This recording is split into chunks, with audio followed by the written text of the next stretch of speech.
మాస్త్రం అంతేగాని ఒకళ్ళు ఇచ్చింది కాదు. మీ ఎక్స్పీరియన్స్ రంగరించారు. రజనీకాంత్ ప్రశ్న బ్రహ్మ ఎవరు అని. బ్రహ్మ ఎవరు? తెలుగురావు గారు బ్రహ్మ ఎవరు?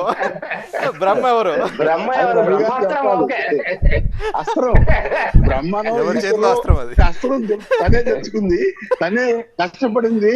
ఓ ప్రజాదరణ ఉండే ఒక నమ్మకంతో ఉన్నటువంటి అస్త్రమే అది. ప్రజాస్వామ్యంలో బ్రహ్మాస్త్రాలు అంటే ప్రజల అస్త్రం. సో ప్రజలు అభిమానిస్తారు అనేటువంటి ఒక అస్త్రంతో ముందుకు వస్తుందని నా అభిప్రాయం. తప్పకుండా అందరూ కలిసి మేము పనిచేస్తాం.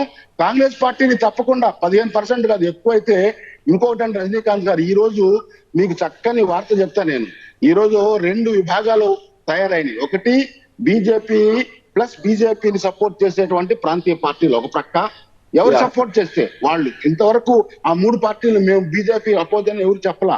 బీజేపీ స్టేట్ కి ఎంత అన్యాయం చేసిందో అందరికీ తెలుసు. కాంగ్రెస్ కి బ్లేమ్ చేయటం, మీరు అన్నట్టు 10 ఏళ్ళు తిట్టారు, అయిపోయింది, శపించారు, మమ్మల్ని ఆ ధోరణి పెట్టారు. ఏమైనా మేము తప్పు చేయలేదు, చేసిన తప్పు మన్నించాము, మళ్ళా మీకు అధికారం ఇస్తామని ప్రజలు వస్తున్నారు కాబట్టి మేమందరం కలిసి పనిచేస్తాం.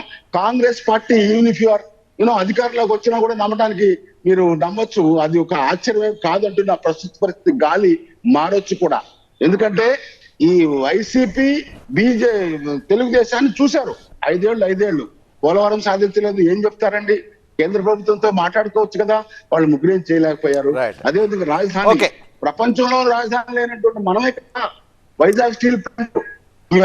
సో నాకు ఒకటి కనిపిస్తుంది, రాజకీయాల్లో మీరు శీలం గారు చాలా సీనియర్ కాబట్టి మీరు చెప్పండి.